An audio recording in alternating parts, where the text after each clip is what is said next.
আপনাদের ভাষায় বুঝাচ্ছি, আমাদের ভাষায় তো বললাম বুঝলেন না, আপনাদের ভাষায় বলছি। ইংরেজির একটা প্রবাদ বাক্য আছে, all that glitters are not gold. চকচক করলে সবগুলো সোনা নয়, আর মাথায় টুপি দিয়ে জলসায় ঢুকলে সব কোথা মুসলমান। বুঝলাম বন্ধু, এই জন্য শুধু টুপি মাথা দিয়ে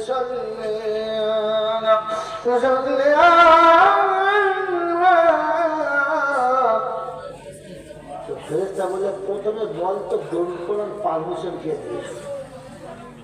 তুই পড়লি কোন লজ্জা? এই পড়ার জন্য মার হয়, তাই হয়।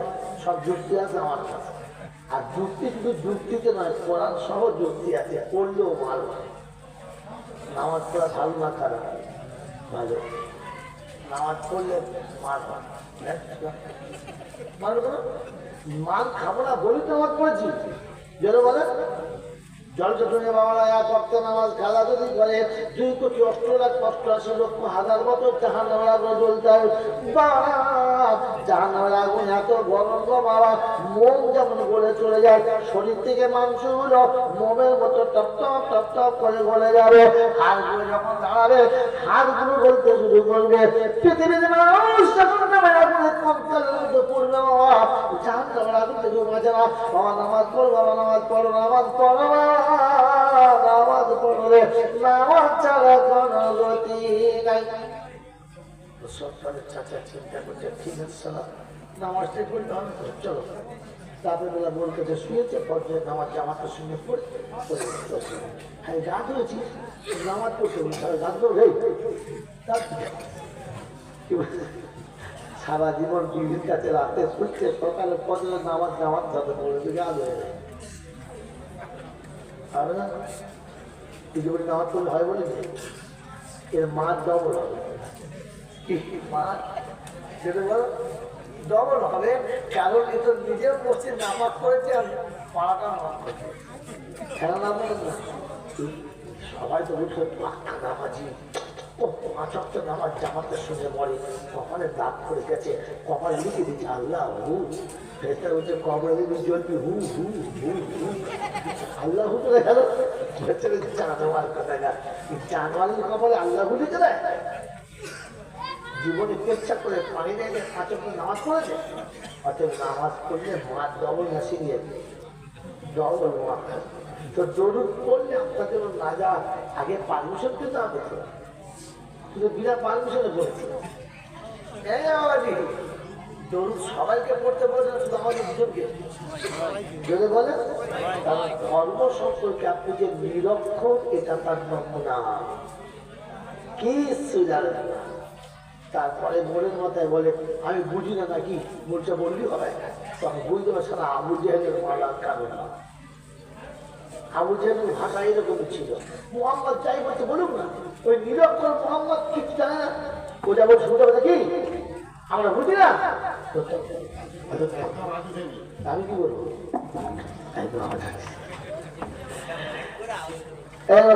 শুনতে পাচ্ছেন তো সবাই? এই লোকটা শুনতে পেলেই হবে।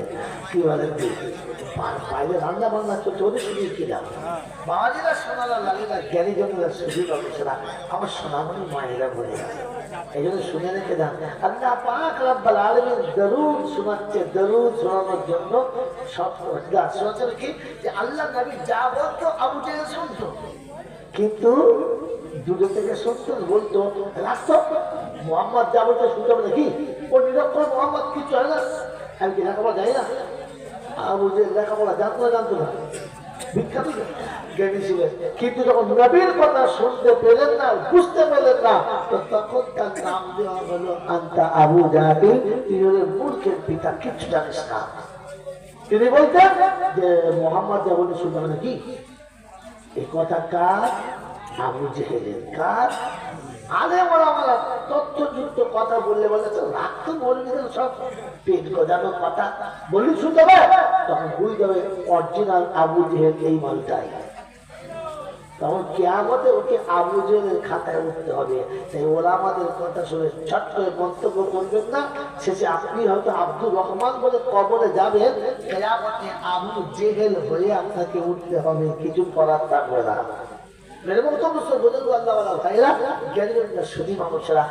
শোনাচ্ছি কথাগুলো নোট রাখেন, ভুলে যাবেন না, কারণ এগুলো নোট করার কথা।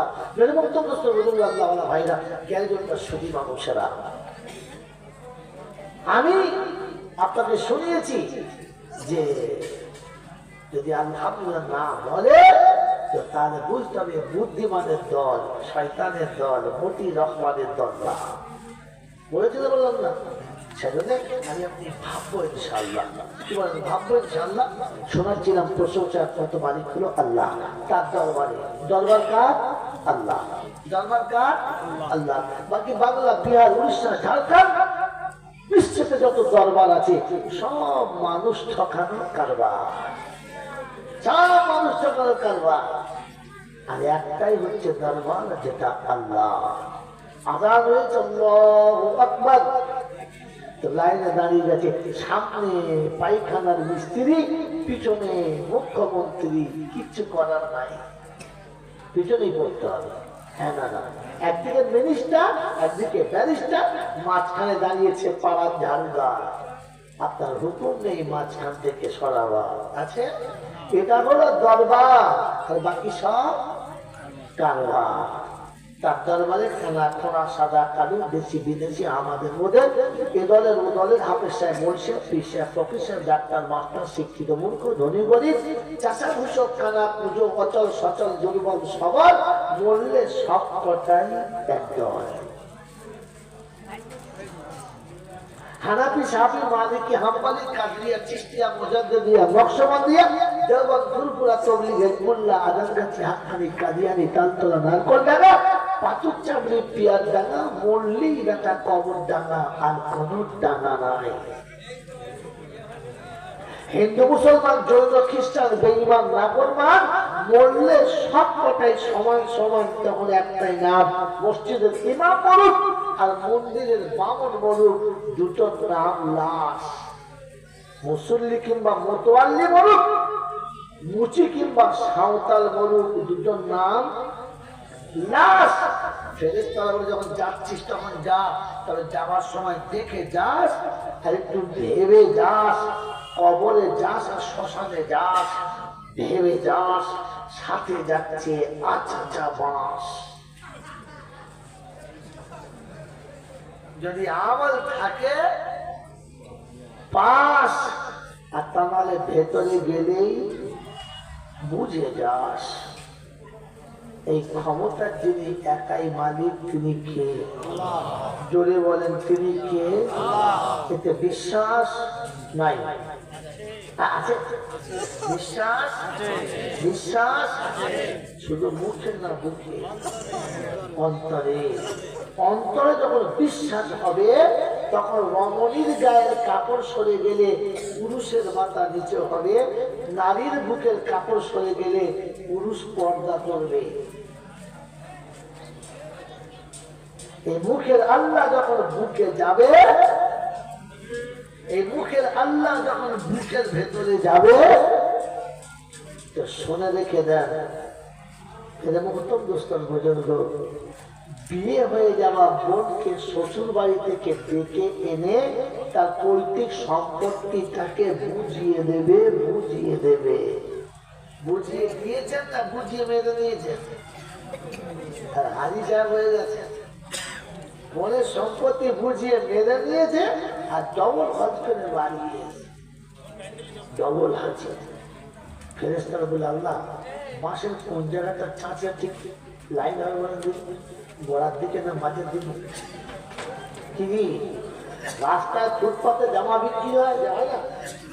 4-5টা জামা কিনে, সুন্দর সুন্দর চকচকে জামা, বাড়ি এসে মুঠো হজ করে বাড়ি এসে, বাড়িতে এসে জুম্মার দিন সকালবেলা চুল দাঁড়িয়ে সুন্দর করে কেটে পরিষ্কার করে সুরমা মেখে, মক্কার আতর মেখে ভুরুর ভুরুর করছে, দেওয়ালে নতুন জামা বার করে ঘুষ করে গড়িয়ে দিয়েছে।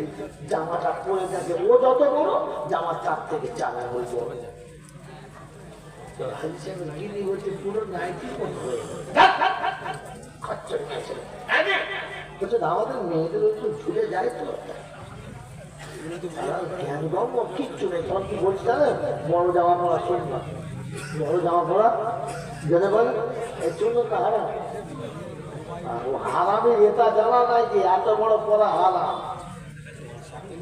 পাটে বা ভালো পাটের থেকে টুটি টিপে দিলি হয়ে গেল মানে মাঝে মাঝে রোজে তো খেদমত করবো তখন কম যে হাত পা টিপতে দিয়ে দিয়ে যেত বাবারে ওটা ওটা টিপে দিচ্ছিল খরচা করে রাখছে এবার জায়গা পায় বন্ধু বড় জামা পরা সুন্দর ভালো তবে গুলগিতে নিচে পড়া যে আরাম ছিল এটা কবে শিখবে বললো এরপরে জুমার নামাজ পড়তে চলে করতে হলে কি করবে পুজো করে আর আমার বলতে নাচ জামাই ছিল বদের বৃষ্টি বলে ছানি কাছে ওটা না কোথায় যাচ্ছে মসজিদে যাচ্ছি আমি কিছু মনে করো এখন বলবো কি তোমার কি মোচমানি হয়েছে বলছে না আমাদের মোচে মানি হয়ে ছেলেদেরকে ধরে না জানছা তোমার তাই মনে করছে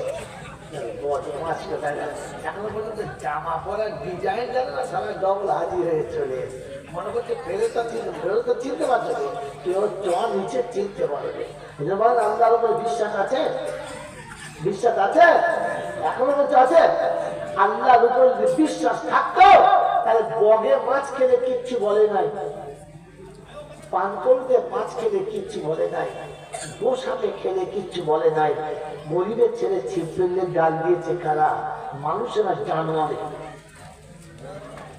মানুষের ওকে মানুষ বললে মানবতাকে হত্যা করা হবে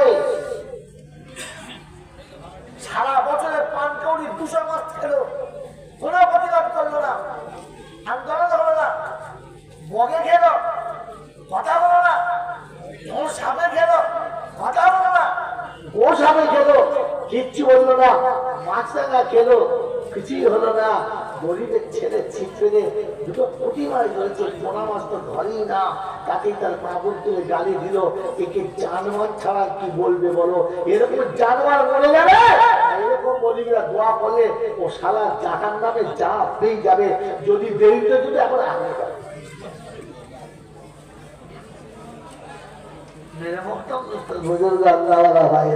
আল্লাহতে বিশ্বাস আছে আল্লাহ যদি বিশ্বাস ছিল তাহলে তুমি মুসলমানের ছেলে উপরে টুপি ছিল নিচে পাঞ্জাবি ছিল মাঝখানে দাড়ি ছিল আমার দাড়ির উপরে এত বড় ভিডিও ছিল আল্লাহ ভেতরে ছিল না ধোঁয়া ছিল টেনে ধোঁয়া ভেতরে ভরেছ আল্লাহ বলেছ বলেছ আল্লাহ ভেতরে শুধু বিড়ির ধোঁয়া আছে হ্যাঁ না বলো বলছে আল্লাহ ভেতরে আছে আল্লাহ যখন ভেতরে হবে তখন দাড়ি টুপির মাঝখানে বিড়ি নয় বিড়িওয়ালাকে দেখলে ঘৃণা হবে তখন বুঝতে হবে আল্লাহ ভেতরে আছে কথা বলে থাকবেন আল্লাহ আল্লাহ যখন ভেতরে যাবে তো তখন মুসলমানের ছেলে বেনামাজি দেখলে লজ্জা পাবে লজ্জা পাবে মুসলমানের ছেলে বেনামাজি দেখলে যদি বলে লজ্জা পাবে আপনার আমার লজ্জা পায় গলা ধরে কাঁধে চুমো খায় কোনটা হ্যাঁ বেনামাজি দেখে যদি লজ্জা ছিল তো তোমার মেয়েটাকে বেনামাজির হাতে কি করে দিলে বলো কি করে দিলে বলো সুদখোরের হাতে কি করে দিলে বলো মাতালের হাতে কি করে দিল বলো এরপরে আবার বলো আল্লাহ ভেতরে আছে বন্ধু আমি কোরআন শোনালে ভালো লাগে আমি আমার পড়তে ভালো লাগে আপনাদের শুনতে যত ভালো লাগে জানি না আমার পড়তে তার থেকে বেশি ভালো লাগে আল্লাহ তুমি আমাকে দিয়ে সুন্দর করে কোরআন পড়ার জন্য খুব খুশি হই নিজে নিজে মনে মনে বলছে আজ মনের কথা খুশি হই কিন্তু শোনাবো কাকে মানুষকে শোনানো দরকার যার ভেতরে আল্লাহ আছে তাকে শোনানো দরকার আমি তওবা করি পরিবারের ওপরের আল্লাহকে ভেতরে নিয়ে যাওয়ার চেষ্টা করি করবেন আল্লাহ এটা শোনাচ্ছিলাম দরুদ পড়ার পারমিশন পেতে হবে দরুদ পড়ার পারমিশন পেতে হবে তবে লাভ হবে তাহলে দরুদের জন্য মান হবে নমুনা তো কোরআন সাচিয়া আইয়ুহাল্লাযীনা আমানু ইত্তাকুল্লাহ হাক্কা তুকাতিহি ওয়া লা তামুতুন্না ইল্লা ওয়া আনতুম মুসলিমুন। রব্বুল জালাল শুনিয়ে দিয়েছেন, ও ঈমানদারেরা আল্লাহকে ভয় করো। যখন পৃথিবী ছেড়ে আমার কাছে আসবে তখন মুসলমান হয়ে আসবে, মুসলমান না হয়ে আসবে না। ওয়ালা তামুতুন্না ইল্লা ওয়া আনতুম মুসলিমুন। ভাষা বলে দিচ্ছে, ভঙ্গিমা বলে দিচ্ছে, মুসলমান হয়ে এলে আমি আল্লাহ কোন রকমের বিচার তোর কাছে নেব না, তবে মুসলমান হয়ে না এলে আমি আল্লাহ একখানা করি ছাড়বো না। তাই শোনাচ্ছে, ফামাইয়া আমাল মিসকালা যাররাতিন খায়রান ইয়ারা ওয়া মাইয়া আমাল মিসকালা যাররাতিন শাররান ইয়ারা। ছোট্ট থেকে ছোট্ট দেখি ওটাও মুছে দেবো না, ছোট্ট থেকে ছোট্ট গোনা ওটাও আমি ভুলবো না। ছোট বড় সবই থাকবে, কিছুই যে বাদ যাবে না। দেখে চক্ষু তোমার দাঁড়িয়ে যাবে, চোখের পাতা পড়বে না। বলে কোথায় আছে? ওরা বলছে আমার কাছে। ওয়াউদিয়াল কিতাবু ফাতারাল মুজরিমিনা মুশফিকিনা মিম্মা ফীহি ওয়া ইয়াকুলুনা ইয়া ওয়াইলাতানা মা লি হাযাল কিতাব لا يغادر صغيرة ولا كبيرة إلا أحصاها